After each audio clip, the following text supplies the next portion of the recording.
Can you just speak to the abruptness, the finality of it? I mean, you go from, hoping to get in and then it kind of comes to a screech and a halt all suddenly. Can you just speak to the finality of the season? Yeah, it's tough. You play this game for one reason, that's to win, and anytime you fall short of that, whether it's soon, whether it's later, it's disappointing. So,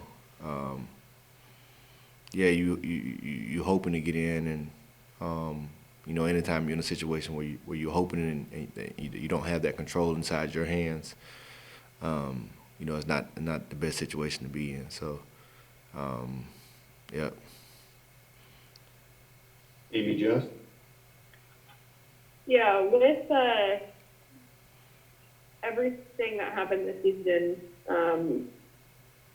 whether that be the hurricane, all the injuries, the COVID, insert anything there. How do you feel that your team performed under the circumstances through all the adversity? I think it's disappointing as the year finished. Not being able to go to the playoffs. There's still a lot to be said and a lot to be commended for the efforts of the team and the players and the coaches and all that we had to endure during the year, but not just what we went through. Because everybody has adversity, but it's all about how you respond to it. And a lot of times when you take so many blows, you can either wave the white flag and surrender, or give up, or throw in the towel.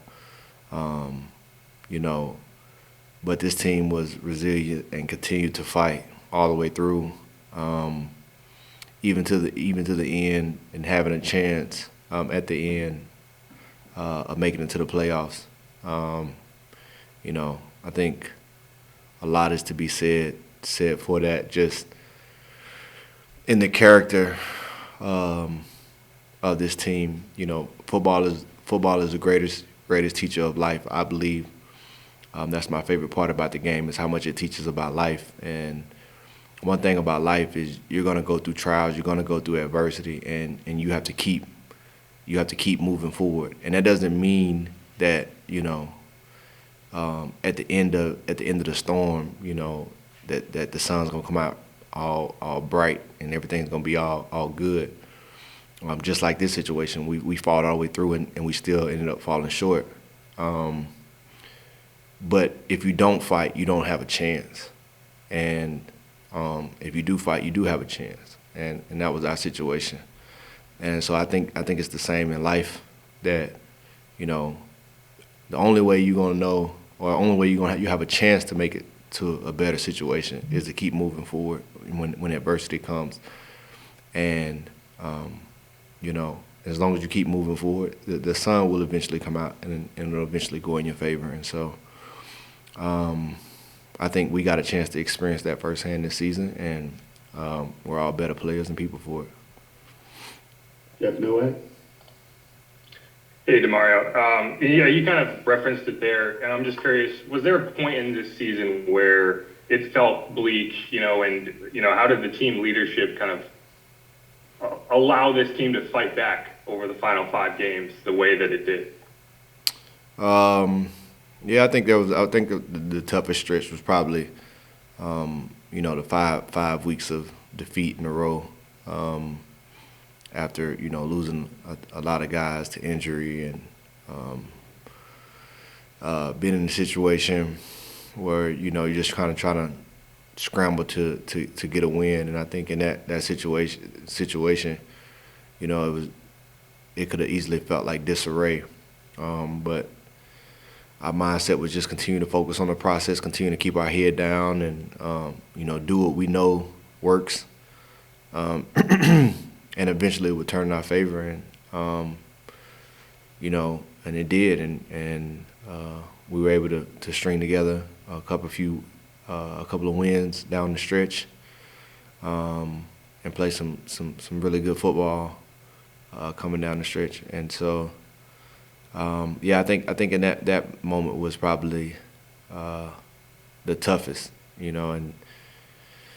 and so, and then fighting back out of that, of course, and getting on a bit of a roll, and then losing a bunch of guys, to COVID right before Miami. I think that was another challenge, but we came back from that and fought again and won the last two. So, I just think whenever that opposition presented itself, we just found a way to get through it.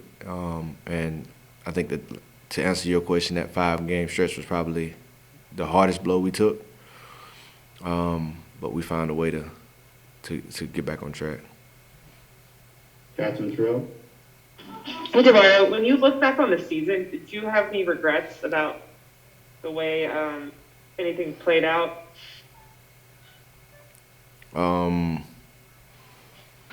not a big person that has a lot of regrets. Anytime you fall short, of course you're gonna play it in your mind, like what things could have been done different. And so I think my mind is still going through the season, recapping it on those things. But as of right now, I don't have any regrets. Amy Justin? How will you spend the next week, 2 weeks, 3 weeks, month or so? Typically, I keep my same routine all the way through the Super Bowl. I'm just big on conditioning your mind for, when I'm in that scenario, I'll be prepared for it. So I stay on that track.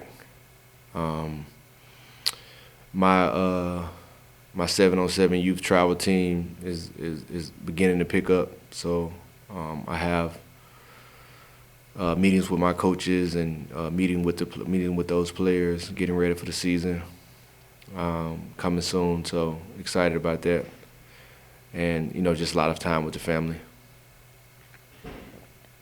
Luke Johnson? Hey, Demario, just with the role that defense played in keeping this team where it was this year, I'm just curious what you think Dennis Allen does well as a coordinator to kind of get you guys in position to keep the team competitive, and what the continuity on that staff has meant to y'all as players as well. Just a phenomenal coach, phenomenal leader. Really understands our defensive personnel, understanding what guys do well, understands how to put us all in position to have success. Really good at understanding the opponents in different ways that they have success, who their best players are, and how they want to get their best players the ball, and putting us in situations and strategies to be able to best defend that. And when you have that on a consistent basis, you're able to gradually continue to get better from a player standpoint at what you can do to make the unit better, and from a defending standpoint to understand different opponents and how to strategically limit them. Nick Underhill? Mario, as a leader of this team, just in that culture you mentioned, just kind of what is your role and some of the other, veteran guys' roles in kind of building that and establishing it, and how do you bring the young players into that and kind of show them the way? Leadership, takes on a lot of different roles, just depending. I think number one is being able to do your job and do it at a high level. That's always going to be what's needed and required of you. Then I think just leading by example, showing guys what it takes to perform consistently on Sundays, from the way that you prepare, from the way that you train, from the way that you study, to the way that you recover your body. just kind of leading by example and showing them that way. And then I think it's echoing the standard and what's expected, in this building.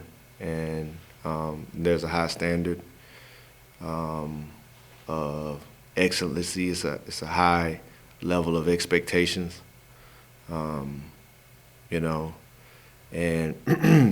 just being able to echo that and show why that standard is what it is and how it got there.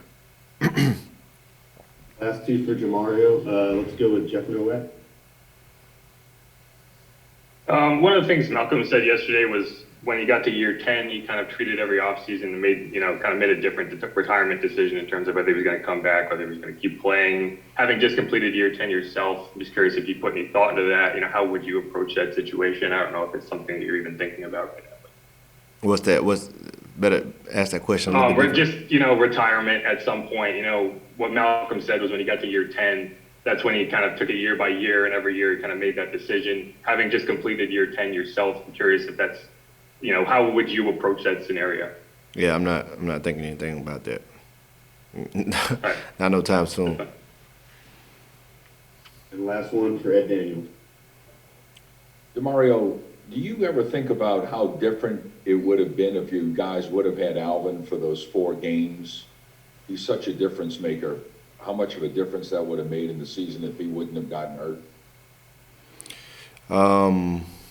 Yeah, I think about a lot of different things, and scenarios. I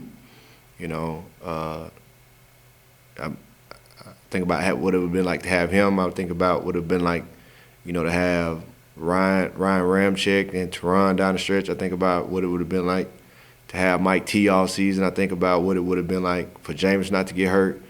I think about, what it would have been like for us to have 3 of our major starters out defensively with COVID. I think about, what it would have been like a lot of the season games where we didn't have some of our better defensive players due to injury. So definitely when you're missing your top players in games, it's going to have an impact, and though we put up, a good fight in some of those situations, we were still able to prevail.